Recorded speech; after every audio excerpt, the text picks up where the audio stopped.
There it is, guys. There's a place. I ended up redoing the one that I have up there because the lighting was bad in the other version that you can see on my channel, and I wasn't real crazy about the sound, and I think I made a couple mistakes, so I wanted to redo it. This time with using the Beatles Please Please Me tablature book for the whole album, the studio recorded versions, note for note. I kind of just did a combination of John Lennon and George Harrison's parts and the harmonica part. I think played by John Lennon. And I just picked this book up recently. Their debut album, Please Please Me, released in 1963. Check the description out for more information. Here it is. There's a place. I'm using a Roland Microcube amp. The description is, or the gear is in the description if you want to check it out. But real fast, I'll tell you through vocal. I'm using the trusty Roland Microcube GX on the Brit combo setting, which is kind of like a Vox AC-30, maybe an AC-15 kind of sound, which is what the Beatles used during the real early days. They're real famous, obviously, for using Vox amps. Here's the reissue Please Please Me album. But anyway, yeah, so I'm using the Brit combo setting on my Roland amp. Just a little bit of bite. The tone is cranked high. The tone is cranked kind of high to get that kind of razor blade edge, bright sound. And I'm using a spring reverb setting also on the amp. No pedals, just the guitar plugged into the amp on those settings. Great pictures here.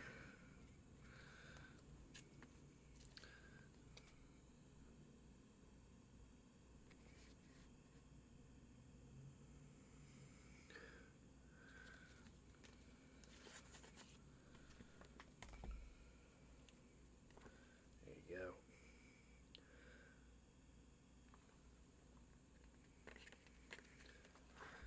Please Please Me, and then also introducing the Beatles, and then early Beatles are actually it's all the same songs, but they were released at different years and different parts of the world, just different alternative covers. So you have Please Please Me introducing the Beatles, the early Beatles. And there's another one out there that I actually have it on vinyl. Maybe I'll show it in another video that they are playing at the Cavern Club. This album can be seen with different pictures, different front photo on the vinyls. This is the one I guess we mainly know and is on CD, but there were alternative front and back sleeve covers. Early Beatles, I believe, was released in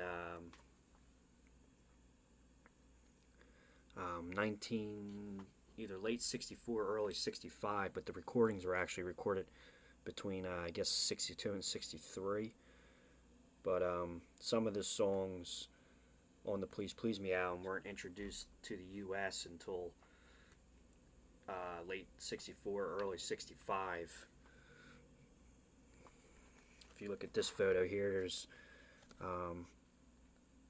Abbey Road Studios, September, during the Please Please Me sessions.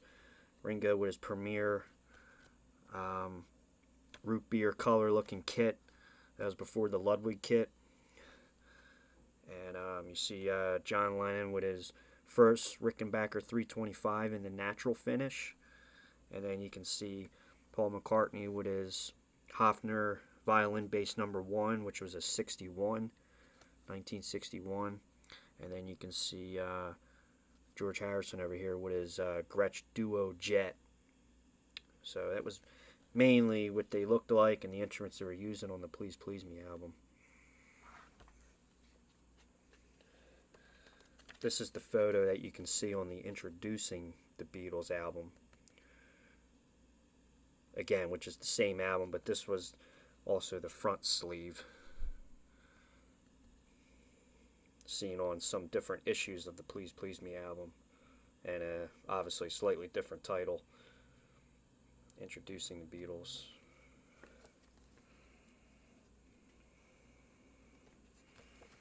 There they are in Liverpool.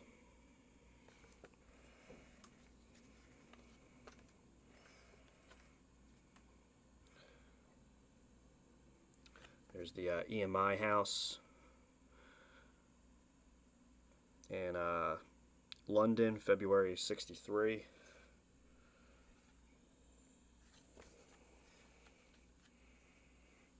And there's another shot.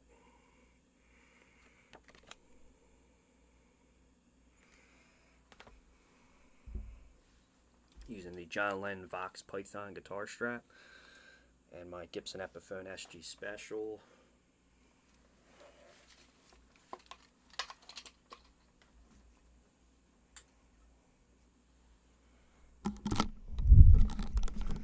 And if you go over here, got my Beatles gear book out, just some pointers. There's Paul McCartney's original coffin bass rig. I believe this is made by a different company. I forget the name of the company. I think I have it in the description. It's not a Vox, but originally it was a coffin bass. And then here's the famous Vox AC-30s and AC-15s that you can see during the Please Please Me sessions in a tan or fawn colored wrap. That was before they got the well-known black ones. Here's Ringo's premier root beer color looking kit. There's a piccolo snare here. It looks like a piccolo snare. I forget. I don't know if he had a piccolo snare during the recording. But here's a picture of, I think this is his actual kit. The kit was sold in an auction.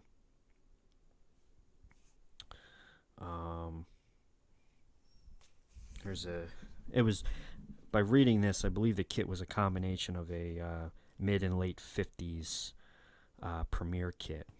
Different parts from different years.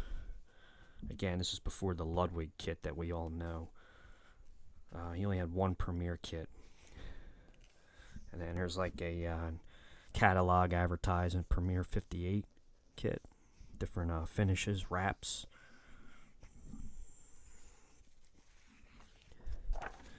Here's John Lennon's and George Harrison's Gibson J-160E acoustic, used on a lot of the early rhythm guitar recordings in the studio and on stage. There they are playing there. One of them was stolen in late '63, but I think this was the main acoustic guitar used on throughout the whole Please Please Me album, and even on With the Beatles and Meet the Beatles, I believe. There's another photo of the whole band. Paul McCartney with Hofner bass number 1. It's a 1961 violin bass. Over here you can see it looks like a Vox, either a Vox AC-15 or AC-30. Ringo back there with his Premier mahogany root beer color wrap looking kit. And George Harrison with his Gretsch Duo Jet. And there's John Lennon with his first Rickenbacker 325. At this point in early '63, it was painted black. You can see it. The knobs might have been changed a couple times. Originally, this guitar during the Please Please Me session was in the famous natural color, which was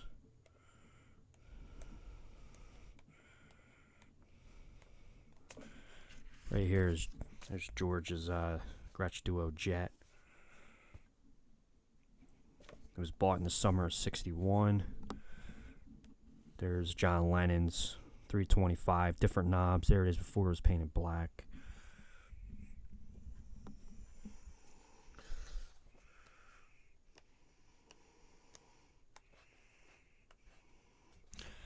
And there it is. This is what it looks like today. So it was originally this color, and then it was painted black, and then it was changed back to the original natural finish. The Bigsby was added. It had a different tremolo system in the beginning, but was replaced by a Bigsby, and the knobs and the pickguard were replaced. And then another interesting fact I found out real quick before I recorded the video. Right here, George was trying to get a Gibson ES-335 in the real early days. He originally tried an ES-335 in 1962. I think he was at a show, and British guitar player Joe Brown owned a Gibson ES-335. George picked it up, tried it out, and he loved it. But he ended up not getting an ES-335 until later. I think it was by '64 or '65. There's some pictures of George Harrison using a Gibson ES-335. It was only used a few times. I think there's a picture in his book somewhere. I'll show in another video of the ES-335, but this is when George was introduced to the ES-335, sometime I guess in '62.